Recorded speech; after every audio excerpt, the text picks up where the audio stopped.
On an autumn evening in upstate New York, a 9-year-old girl set off on what should have been one last bike ride before dinner. Her parents expected her back in minutes. Instead, they found her bicycle abandoned beside a quiet trail. There were no screams, no witnesses, no obvious clues. Within hours, an ordinary family camping trip had transformed into one of the largest child abduction investigations New York had seen in years. Hundreds of searchers flooded the woods.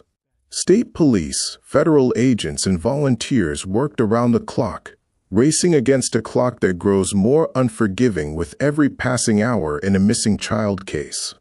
For nearly 3 days, no one knew where Charlotte Sena was, or whether she was still alive. Then, a single piece of paper appeared in the family's mailbox. It was a discovery that changed everything. Charlotte Sena was born on September 4, 2014, and grew up in Greenfield, New York, a small town known for its quiet neighborhoods, wooded landscapes, and close-knit community. With just a few thousand residents, it was the kind of place where neighbors recognized one another and children spent weekends outdoors. Family and friends described Charlotte as energetic, adventurous, and constantly smiling. She loved riding her bicycle, exploring nature, and spending time with her sisters. Camping trips were among her favorite family traditions, giving her the chance to enjoy the forests and lakes that surrounded their hometown. Nothing about the last weekend of September 2023 suggested that it would become a nightmare. Charlotte's parents planned a camping trip to Moreau Lake State Park, only a short drive from home. Friends joined them, bringing children of similar ages so everyone could enjoy the weekend together. The campground was busy, but peaceful. Families prepared meals over campfires. Children laughed as they played between campsites. Cyclists rode along the park's winding trails, while hikers enjoyed the cool autumn weather. It was exactly the kind of weekend thousands of families experience every year. As evening approached, several of the children decided to ride their bicycles around one of the park's loop trails. The route was familiar, relatively short, and located close enough that parents felt comfortable letting them ride together. The plan was simple. One quick ride, then everyone would return to camp before darkness settled over the forest. The children pedaled away, laughing as they disappeared around the curve of the trail. For a while, everything seemed perfectly normal. After completing several laps, most of the group decided they had ridden enough. They turned around and headed back toward the campsite. Charlotte, however, wasn't ready to stop. She wanted to make one final loop. It was a decision that would change countless lives. Her friends continued back to camp while Charlotte rode ahead alone. No one realized it would be the last time they saw her that evening. Back at the campsite, the adults expected the children to return almost immediately. The trail wasn't especially long, and even at a relaxed pace, completing the loop required only a matter of minutes. When Charlotte failed to appear, her parents initially assumed she had stopped briefly or fallen behind. A few more minutes passed. Still nothing. Concern slowly replaced patience. Family members began walking toward the trail, calling her name as daylight faded. The forest answered with silence. Then someone spotted something lying beside the path. Charlotte's bicycle. It was resting upright near the trail. Nothing appeared broken. The tires were intact. The chain remained on the gears. There was no obvious reason for her to abandon it. But Charlotte herself was nowhere in sight. For any parent, the sight of an abandoned bicycle without the child is almost impossible to comprehend. The family searched nearby, calling louder with every passing minute. There was no response. The possibility that she had wandered into the woods seemed increasingly unlikely. The bicycle suggested something far more disturbing. Emergency services were contacted immediately. As officers arrived, they quickly recognized that this situation demanded urgent action. Every minute mattered. If Charlotte had simply become lost, finding her before temperatures dropped overnight was critical. If someone had taken her, the clock was already working against them. Within a short time, officers secured the area around the trail while additional units spread throughout the park. Campers were questioned. Vehicles entering and leaving the park drew immediate attention. Investigators searched nearby campsites while officers called out Charlotte's name through the darkening woods. Flashlights swept across trees, brush, and narrow paths. Search teams moved methodically, hoping to hear even the faintest response. Nothing. As darkness settled over Moreau Lake State Park, the search expanded beyond a routine missing person case. Investigators were beginning to consider a possibility no family ever wants to hear. Charlotte Sena may have been abducted, and if that was true, someone had likely already left the park. The race to find a missing little girl had officially begun, but no one yet realized that the clue which would ultimately solve the case wasn't hidden in the forest at all. It would arrive somewhere far closer to home. As the sun disappeared behind the trees of Moreau Lake State Park, the search entered a critical phase. Every passing hour reduced the chances of finding Charlotte quickly. Investigators still had to consider every possibility. She might have wandered off the trail and become disoriented in the dense forest, but the location of her bicycle and the complete lack of any sign of Charlotte herself pointed toward a far more alarming scenario.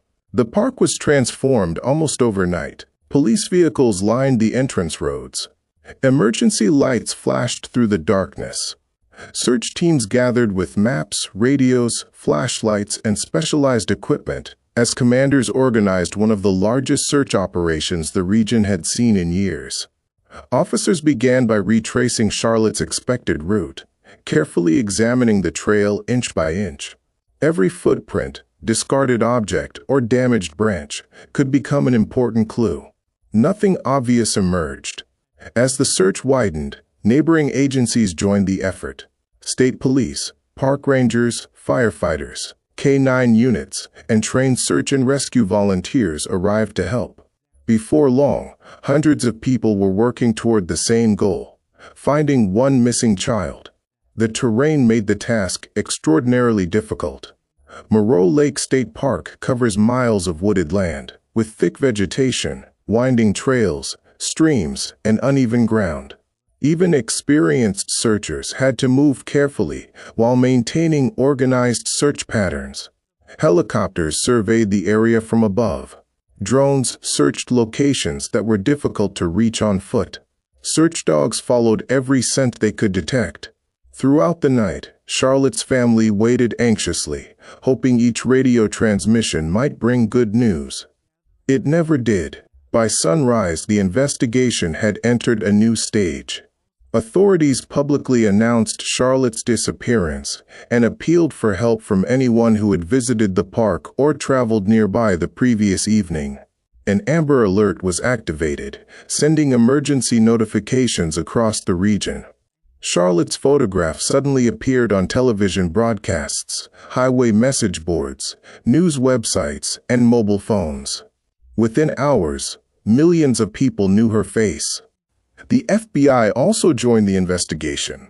While search teams continued combing the forest, federal agents focused on another question. If someone had taken Charlotte, how had they escaped? Investigators began collecting surveillance footage from roads leading into and out of the park.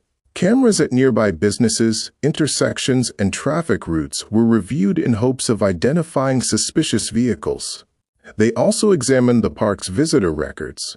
Anyone entering the state park was generally required to register. Detectives started comparing those records against witness statements, timelines, and other investigative information. But records alone weren't enough. Investigators knew someone could have entered without following normal procedures. To account for that possibility, they sought additional technical evidence. Cellular data became another important piece of the puzzle. By analyzing phones that had connected to nearby towers during the relevant time period, investigators hoped to identify devices present in the park that did not belong to known visitors or staff. The process was complex. It involved sorting through an enormous amount of information, while distinguishing ordinary visitors from anyone whose movements appeared unusual. Meanwhile, search teams continued working with remarkable determination. Volunteers walked shoulder to shoulder through dense woods. Divers checked nearby bodies of water. Mounted units searched remote sections of the park. Every possible lead was investigated. Still, Charlotte remained missing. As another day passed, concern grew across New York. Community members left flowers, candles, and handwritten messages expressing support for Charlotte's family. People who had never met the little girl found themselves praying for her safe return. Hope remained, but investigators understood a painful reality. Statistics showed that the first hours following a child abduction are often the most important. The longer a victim remains missing, the more difficult rescue can become.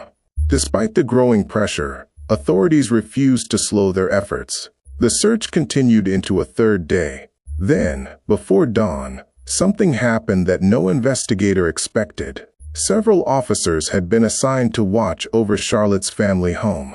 Their purpose was simple: protect the property, monitor activity, and document anything unusual. Most visitors arriving at the house came for understandable reasons. Some brought food, others delivered flowers. Many simply wanted the family to know they were not alone. In the early morning darkness, another vehicle approached. A man stepped out. He walked calmly toward the mailbox. Without knocking on the door or speaking to anyone, he placed something inside. Then he returned to his vehicle and drove away. One of the officers noticed the brief visit. At first, it seemed similar to the many acts of support the family had received. But something about the man's behavior felt different. Instead of approaching the house, he had gone directly to the mailbox. Curious, the officer walked over to inspect what had been left behind. Inside was an envelope. It wasn't a sympathy card. It wasn't a message of encouragement. It was a ransom note. Within minutes, investigators realized the entire case had changed. Someone claiming to have Charlotte demanded money in exchange for her safe return. The note was rushed to a forensic laboratory, where specialists immediately began searching for fingerprints, DNA, handwriting characteristics, and every microscopic clue the paper might contain. Time was running out. If the note had been handled carelessly, the evidence could disappear forever. But if investigators were lucky, the person responsible might have left behind exactly what they needed. And before the day was over, the laboratory would uncover a single piece of evidence that would send investigators racing toward a suspect and toward the place where Charlotte was being held. As forensic specialists carefully examined the ransom note, investigators understood they were looking at the most significant piece of evidence collected since Charlotte disappeared.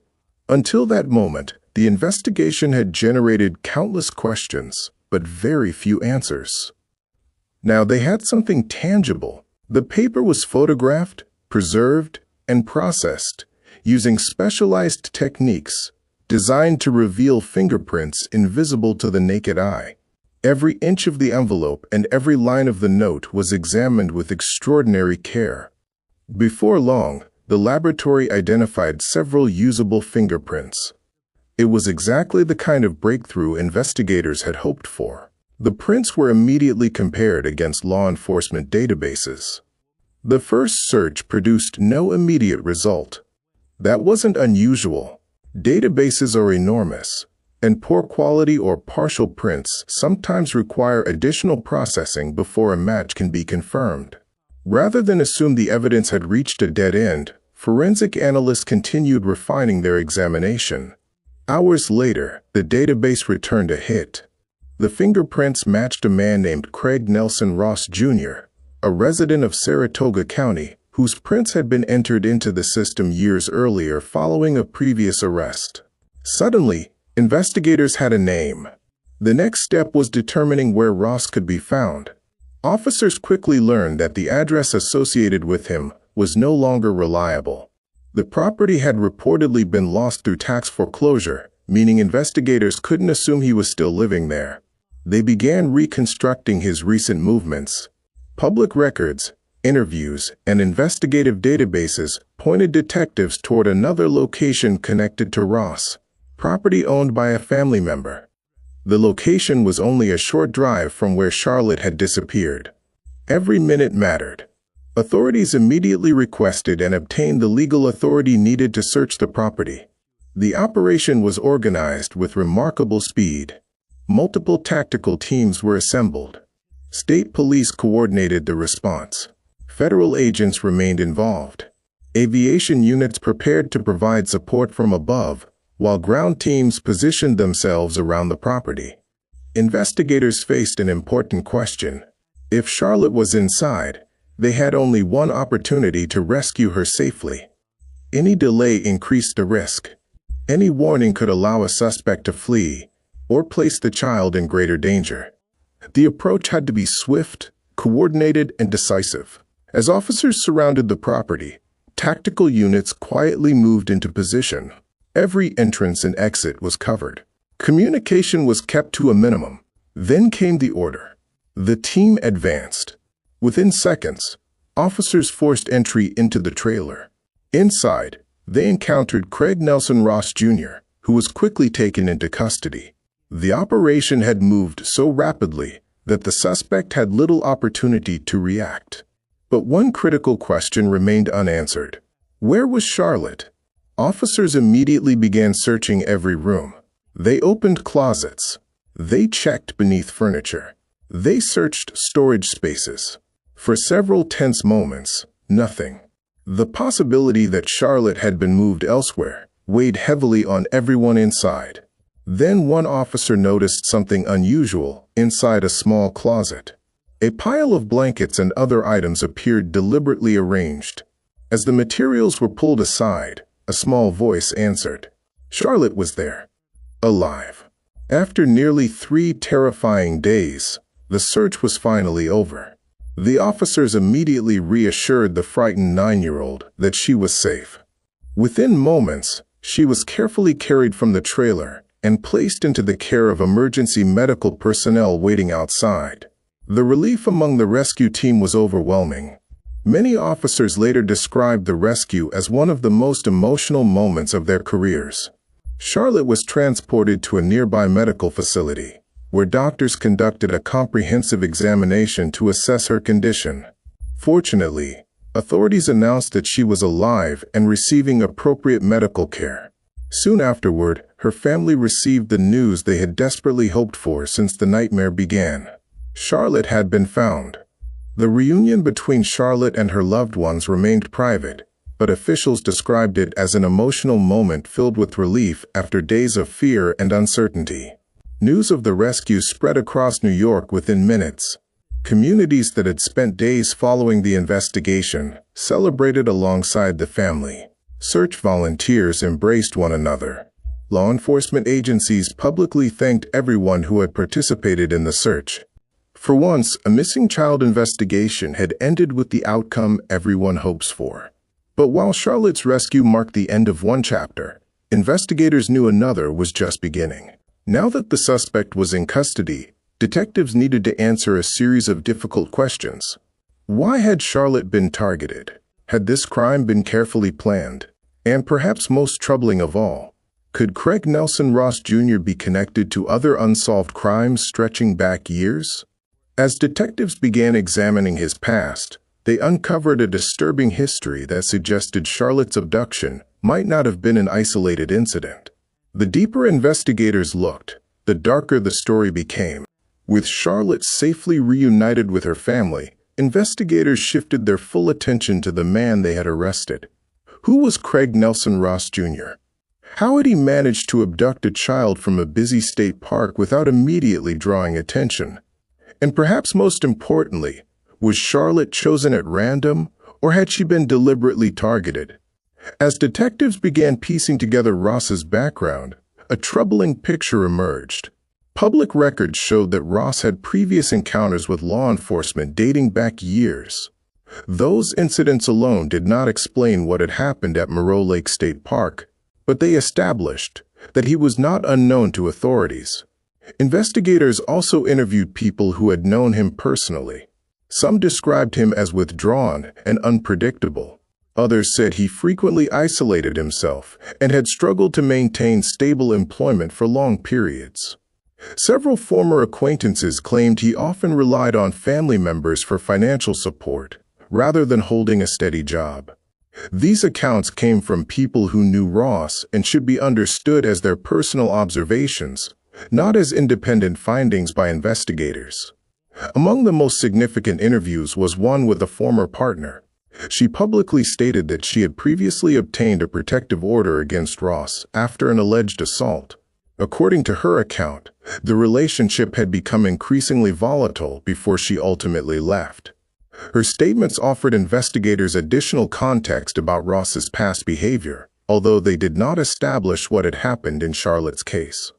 She also shared a theory that quickly attracted media attention.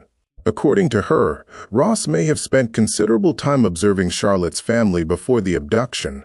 Investigators have not publicly confirmed that claim.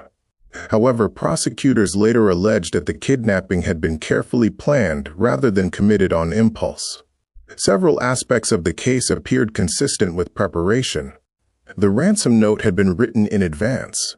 A secluded location had been selected. Authorities alleged that Ross intended to demand money in exchange for Charlotte's release.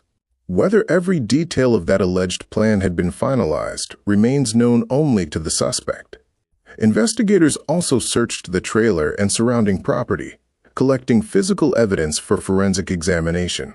Computers, electronic devices, documents, clothing, and numerous other items were removed under search warrants. Each item would undergo careful analysis in the weeks that followed. As the investigation continued, prosecutors announced additional criminal charges. Among them were allegations that Charlotte had been sexually assaulted while she was being held captive. Because the victim was a child and the criminal proceedings were ongoing, authorities released very few details. The court filings identified the charges, but investigators deliberately withheld specific information to protect Charlotte's privacy and preserve the integrity of the prosecution. Ross pleaded not guilty to the charges against him. Like every criminal defendant, he was presumed innocent unless proven guilty in court, and prosecutors would bear the burden of presenting evidence before a jury. Even so, the evidence already made public appeared substantial. Investigators had recovered Charlotte alive inside the trailer where Ross was arrested. The ransom note had allegedly carried fingerprints identified as Ross's. Authorities also stated that cell phone analysis placed his device in the vicinity of Moreau Lake State Park during the period surrounding Charlotte's disappearance. Each piece of evidence strengthened the prosecution's case, but detectives were not finished. As they reconstructed Ross's life, they noticed something that demanded closer attention. Years earlier, two young women had disappeared in the same general region where Ross had lived. Both investigations remained unsolved. The similarities did not prove any connection. Still, experienced investigators know that major arrests sometimes lead to renewed examination of older cases. One case involved an 18-year-old woman who vanished after finishing work in 2003. Her remains were discovered years later. Another involved a 19-year-old woman who disappeared in 2005 before her remains were eventually recovered.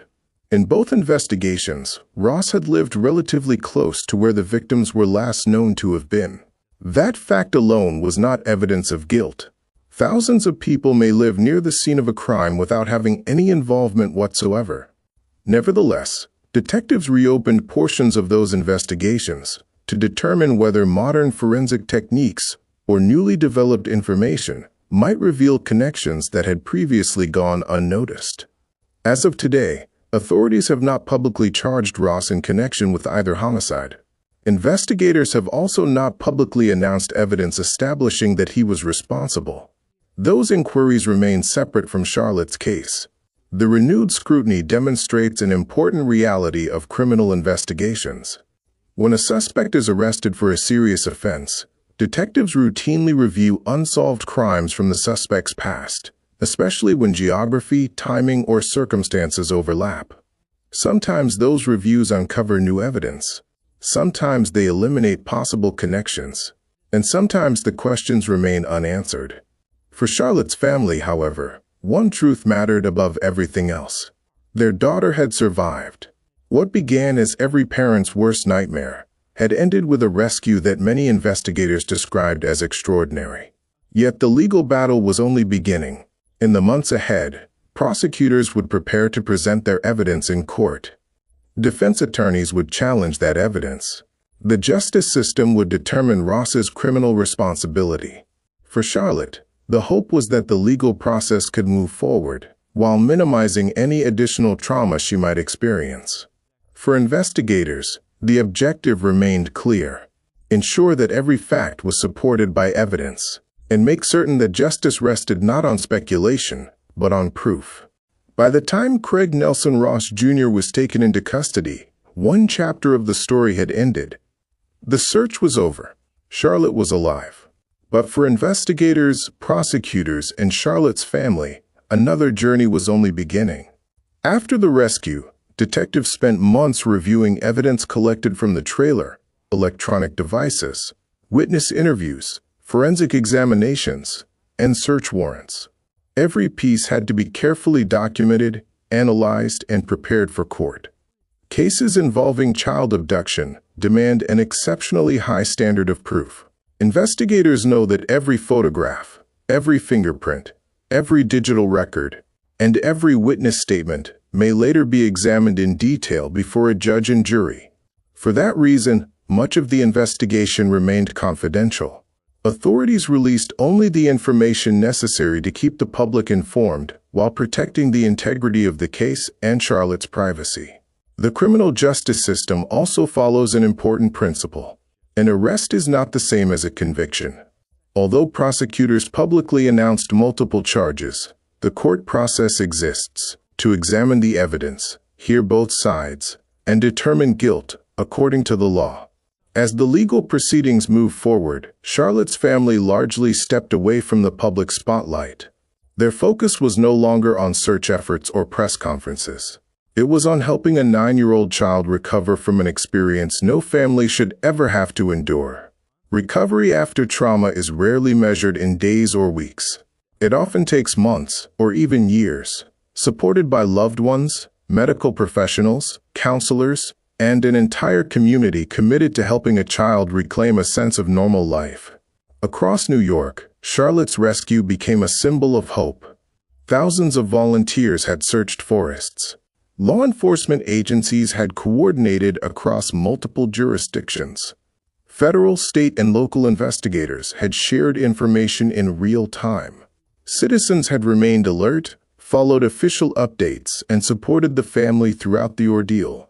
But one piece of evidence stands out as the turning point in the investigation: a single fingerprint. It's remarkable to consider how such a tiny trace of evidence changed everything. Without it, investigators might have spent far longer identifying a suspect.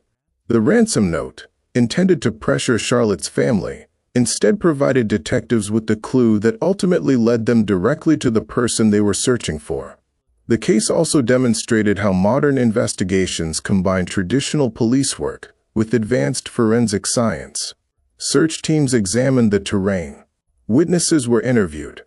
Surveillance footage was collected. Cellular data was analyzed. Forensic specialists processed physical evidence. Each element contributed a piece of the puzzle. No single investigator solved the case alone. It was the result of coordinated work by patrol officers, forensic scientists, tactical teams, search and rescue personnel, prosecutors, and countless volunteers who refused to give up. For parents, Charlotte's story is both heartbreaking and instructive. It serves as a reminder that even places considered safe deserve careful awareness. National and state parks welcome millions of visitors every year, and the overwhelming majority of families enjoy them without incident. Yet this case highlights how quickly circumstances can change and why emergency planning, staying together, and reporting concerns immediately can make a critical difference. Perhaps the most powerful lesson, however, is about persistence. Investigators did not stop when the first search produced no answers. Volunteers continued walking mile after mile through difficult terrain. Forensic specialists worked against the clock. Officers remained vigilant, even outside the family's home. Their determination turned what could have become another unsolved tragedy into a remarkable rescue. Charlotte's story could easily have ended very differently. Instead, because of swift reporting, relentless investigative work, and one crucial mistake made by the suspect, a little girl was brought home alive. Not every missing child case has that ending. That reality makes Charlotte's rescue all the more extraordinary. As the legal process continues, the hope remains that justice will be served through the courts, and that Charlotte and her family can continue healing away from public attention. Their lives were changed forever, but so was the community that refused to stop searching. Sometimes a case reminds us not only of the darkness people are capable of, but also of the determination, courage, and compassion that emerge when an entire community unites for one purpose. In this story, that purpose was bringing a little girl home, and against the odds, they succeeded. If you found this documentary informative, remember that many missing person cases receive far less public attention than Charlotte's. Awareness, responsible reporting, and community cooperation can make a real difference when every minute counts. Thank you for watching. If you'd like to see more carefully researched true crime documentaries that focus on verified evidence rather than speculation, consider subscribing to the channel. And as always, let me know your thoughts respectfully in the comments below.